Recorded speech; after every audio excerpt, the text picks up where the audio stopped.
Riding with my friends in Beijing, a journey of friendship, culture, and adventure. Chapter 1, Introduction, my beginning in Beijing. When I first arrived in Beijing, I felt like a stranger in a vast city. Everything around me was new, the language, the culture, the food, the streets, and the rhythm of life. It was exciting, but also lonely. I had no family here, no close friends, and no one to share my experiences with.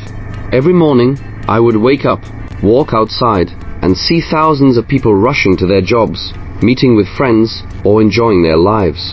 In that crowd, I felt invisible. One day, I decided that I needed something more, something that would give me freedom, happiness, and connection. That's when the idea of buying a motorcycle came into my mind. I've always loved the feeling of being on two wheels, the wind on my face, the thrill of speed, and the endless possibilities of the open road. So, I bought a motorcycle in Beijing. At first, I thought it would only be a way to explore the city by myself. What I did not know then was that this decision would completely change my life. Riding became my escape, my therapy, and my bridge to new friendships.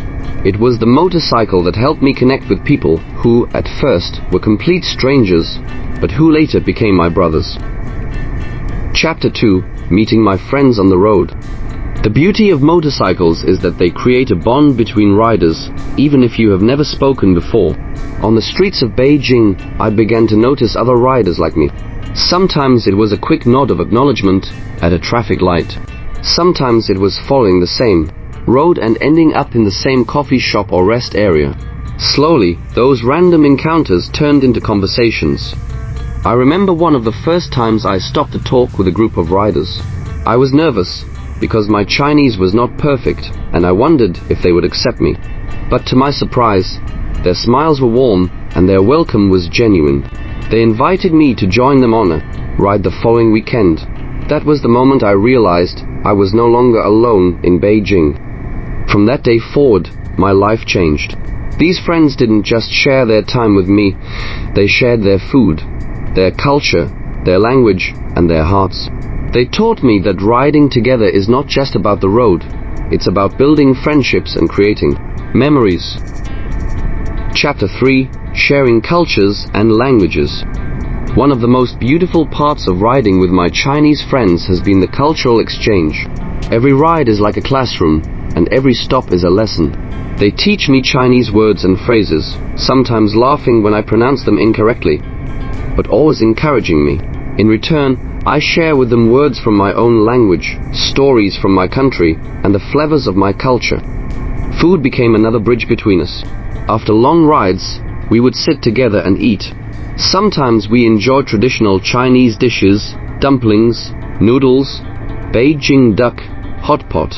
Other times, I introduced them to food from my own culture. Sitting together around a table after hours of riding felt like sitting with family. The laughter, the jokes, the stories, and the taste of food made every ride more special.